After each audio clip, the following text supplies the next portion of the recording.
Back to back orders के बीच में मुझे एक कस्टमर का मैसेज आता है कि उनको काफी सारी चीजें ऑर्डर करनी है लेकिन टाइम बहुत शॉर्ट है और 2 दिन के अंदर उनको उनका पार्सल चाहिए। ठीक है, आप मुझे बता दें आपकी क्या क्या चीजें हैं, मैं कोशिश करती हूँ मैं बना दूं डिलीवरी, क्योंकि कराची में ही करनी थी और मैं खुद भी कराची से हूँ, तो डिलीवरी के डेज काउंट करने के बजाय 2 दिन मेरे पास मेकिंग के थे। कस्टमर ने जब मुझे चीजों की लिस्ट भेजना शुरू करी तो माशाल्लाह वो लिस्ट खत्म ही नहीं हो रही थी। चीजें ऐड करते करते 60,000 प्लस का उनका ऑर्डर बन चुका था। खुद अंदाजा करें 60,000 प्लस मीन्स काफी सारी चीजें। मैंने सोचा 2 दिन में बनाना पॉसिबल नहीं है, ये ना हो कि ऑर्डर ले लूं और फिर कंप्लीट ना कर सकूं। अगले ही पल मैंने सोचा क्यों ना इस तरह का चैलेंज लेके अपनी स्ट्रेंथ को टेस्ट किया जाए। जब आप अपनी स्ट्रेंथ से बढ़ के कुछ करते हैं और जब वो अचीव हो जाता है ना तो उसकी एक अलग ही लेवल की खुशी होती है। जैसे यहाँ जो अब तक आपने देखा, मैंने पहले ही दिन में इनकी नीचे की बेस रेडी कर दी थी और उसी सेम डे में मैंने रात में इनके नेम्स वगैरह भी पेस्ट कर दिए थे। ये डे 1 ही चल रहा है और मैंने इनकी लास्ट लेयरिंग भी कर दी है, यानी ये कल तक सारी चीजें क्योर हो जाएंगी। इस टेबल पर जितनी भी रेजिन की चीजें पड़ी है ये सब उन्हीं कस्टमर की है। यहाँ मैं मिठाई टॉपर्स रेडी कर रही हूँ। उनकी कटिंग कर ली थी और उसके बाद मैंने उसके नीचे टूथपिक लगा दी थी और मिठाई टॉपर रेडी हो चुके हैं। और यहाँ मैंने सारे मोल्ड्स की कर दी है डीमोल्डिंग, सारे मोल्ड्स हो चुके हैं खाली और चीजें मैंने इनमें से निकाल ली है। अब चीजों को मैं दूंगी कुछ फाइनल टचेस। और जितनी जल्दी यहाँ ट्रांजेक्शंस चल रही है ना, काश रियल लाइफ में भी इतना जल्दी और इतना क्विक काम हो सकता। जल्दी से बनाते हैं इनका बुकलेट, इनके सर्टिफिकेट आ गए, इनकी एक्रेलिक कटिंग्स एंड वल्लाह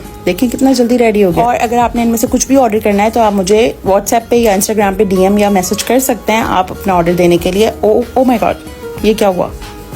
ये ट्रांजिशन थी। बहुत ठंड हो गई। आई नो कुछ ज्यादा ही ठंड हो गई। खैर आजकल ये बहुत ज्यादा ट्रेंड में है। इसके बॉटम में भी प्लेक है, आयरन स्टैंड है और आयरन स्टैंड के बीच में जो कोस्टर है वो भी रेजिन का ही है। और यहाँ पे हम जल्दी जल्दी पेन्स भी रेडी कर लेते हैं। इनके लिए उन्होंने मुझे कुछ बताया नहीं था, मैंने अपने पसंद से बना दिया पेन। और यहाँ पे मैं इनकी ये हैंडल्स भी लगा लूंगी। यहाँ पे मैं अनबॉक्सिंग कर रही हूँ उस स्टैंड की जिसके ऊपर हमने लगाना है वेलकम बैनर। ये स्टैंड जो है ना मैं खुद पहली बार लगा रही हूँ, तो मैं बहुत कंफ्यूज थी और यहाँ पे मेरी जो किटन्स है ना वो भी मेरे साथ कंफ्यूज थी कि किस तरीके से लगेगा। खैर जी, जैसे तैसे करके हम सब ने मिलकर इसका हल निकाल लिया और हमें समझ आ गया इसको हमने किस तरीके से फिक्स करना है। स्टैंड तो हमने असेंबल कर लिया, बना लेते हैं उसका बैनर। जी हाँ, यही वो बैनर है जिसके लिए हमने स्टैंड बनाया है। फैंसी सा वो कोई स्टैंड था और बड़े प्यारे बैग में वो आया था, इसलिए बोल रही हूँ क्योंकि पार्सल डिलीवर हो चुका है। दुपट्टा भी इनका बनकर आ चुका है। कैमरे के सामने मैं इसकी अनबॉक्सिंग कर रही हूँ। मेरा खुद भी फर्स्ट ही रिएक्शन है, मैं भी देखना चाह रही हूँ कैसा बना है। जैसे मैंने बताया था वैसे ही बनाया, कुछ और बना लेकिन ये बिल्कुल सेम वैसा ही रेडी हुआ है जैसा शाकार मैंने उस भाई को बना के तस्वीर की सूरत में भेजा था। सामने सिर्फ आपको दुपट्टा नजर आ रहा है, लेकिन इस दुपट्टे को लेकर 2 घंटे मेरी डिस्कशन हुई कस्टमर के साथ और फिर 5 घंटे डिस्कशन की मैंने उस भाई के साथ जिसने इसके ऊपर एम्ब्रॉयडरी करनी थी। वैसे है ये सेकंड डे और सेकंड डे में मैंने कर दी है सारी चीजें रेडी। ये हमारा बैनर भी रेडी हो चुका है और बैनर को मैंने इसके ऊपर फिक्स कर दिया और यहाँ पे ना ये लॉक भी हो जाता है इस तरीके से रेडी, क्योंकि अब सब चीजों की आ रही है फाइनल लुक। बड़ा एक्साइटेड हूँ ये सब चीजें बना के, जैसे 2 दिन में बना के पता नहीं मैंने क्या ताजमहल बना दिया। लेकिन मुझे पता है ना चीजें ज्यादा थी और बनाने वाले हाथ सिर्फ 1 थे, 2 थे, मतलब इंसान एक था हाथ 2 थे, लेकिन एक वक्त पे मैं एक ही काम कर सकती हूँ ना। और देखे मैंने काम कर दिखाया और मैं बड़ी खुश थी कि यार मैंने 2 दिन के अंदर पार्सल बना दिया और 60,000 प्लस की मुझे अमाउंट भी मिल चुकी है। 60,000 प्लस मैं बार बार कह रही हूँ ना, आप ये ना सोचना कि सारे 60,000 मेरी जेब में आए। कुछ रॉ मटेरियल भी लिया है मैंने, मुझसे पार्टी ना मांगने लग जाना, मैंने कोई पार्टी वार्टी नहीं देनी। आप लोग माशाल्लाह जरूर कह सकते हैं। ये माशाल्लाह इस साल के मेरे कोई 5वां 6वां बल्क ऑर्डर है और मैं बल्क ऑर्डर्स पे ही काम कर रही हूँ पिछले 3-4 महीनों से, जब भी मैं वीडियोस भी नहीं डाल पा रही हूँ और वॉइस ओवर भी नहीं कर पा रही हूँ। देखिएगा अब नीचे कमेंट सेक्शन में 60,000 को लेके क्या कंट्रोवर्सी मचती है, क्योंकि यही होता है जब आप अपनी प्राइस लिस्ट जो है ना रिवील कर देते हो किसी वीडियो में, तो फिर नीचे कुछ लोग आ जाते हैं और वो बोलते हैं कि इसमें 60,000 वाला क्या था, इतना महंगा।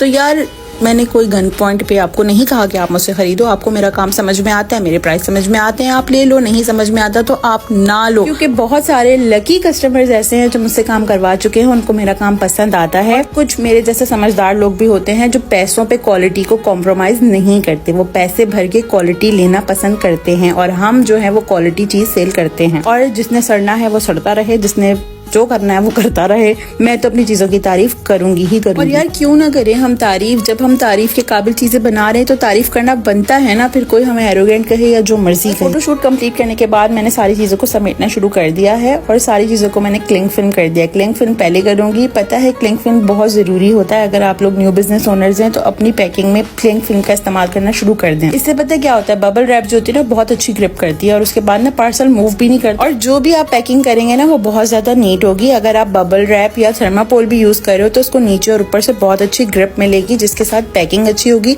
पार्सल मूव नहीं करेगा और डैमेज होने के खतरा भी कम हो जाएगा। यहाँ जो चीजें प्लास्टिक रैप करने की थी जैसे दुपट्टा और ये इमाम जामिन, इनको मैंने प्लास्टिक रैप कर दिया। प्लास्टिक रैप करने के बाद ना मैं इन दोनों चीजों को कर दूंगी बॉक्स में पैक। और जो दूसरी ट्रेस थी वो इतनी बड़ी थी कि इस बॉक्स में आनी नहीं थी, तो उन सबको मैंने एक जगह पैक करके 3-4 लेयर मैंने इसके ऊपर बबल रैप की कर दी थी। और जो हमारा वेलकम बैनर है उसको मैंने इस तरह से थर्माकोल में कर दिया। सबसे पहले हम बैनर डाल देंगे इस बॉक्स के अंदर, उसके बाद सेटिंग के साथ सारी चीजें एक एक करके मैं रखती जाऊंगी। और ये सेकंड डे ही है और इस पॉइंट पे मैंने कस्टमर को कॉल्स करना स्टार्ट कर दी थी क्योंकि बहुत ज्यादा बारिश का मौसम हो चुका था और मैं चाह रही थी कि बारिश होने से पहले पार्सल डिलीवर हो जाए। मेरे को कॉल यूं कर रही थी कि एडवांस पेमेंट तो उन्होंने हाफ कर दी थी, हाफ पेमेंट अभी भी रिमेनिंग थी, तो हाफ रिमेनिंग पेमेंट के लिए मैं उनको कॉल करी थी कि जल्दी से पेमेंट क्लियर करें ताकि मैं आपका पार्सल यहाँ से डिस्पैच करूं। रखने के बाद इसमें काफी सारा गैप था जिसको मैंने बबल रैप से ही फिल कर दिया था। लास्ट में मैंने रख दिया था इसके ऊपर थर्माकोल। अब आप सोच रहे होंगे कराची में ही डिलीवर करना है, बाइक पे ही डिलीवर होगा, इतनी पैकिंग की क्या जरूरत है? तो पैकिंग की जरूरत यूं थी कि कराची से जाना था पार्सल गुजरात, कराची में मुझे ग्रूम को पार्सल डिलीवर करना था जबकि ऑर्डर किया था ब्राइड ने गुजरात से। खैर जी, ऑन टाइम पार्सल हो चुका था डिलीवर। 2 दिन की कमिटमेंट थी और 2 दिन के अंदर मैंने पार्सल बना के डिस्पैच करके डिलीवर भी कर दिया था और मैं बहुत मुतमईन और खुश थी। खैर आज की वीडियो यहीं तक थी and yes, follow for more.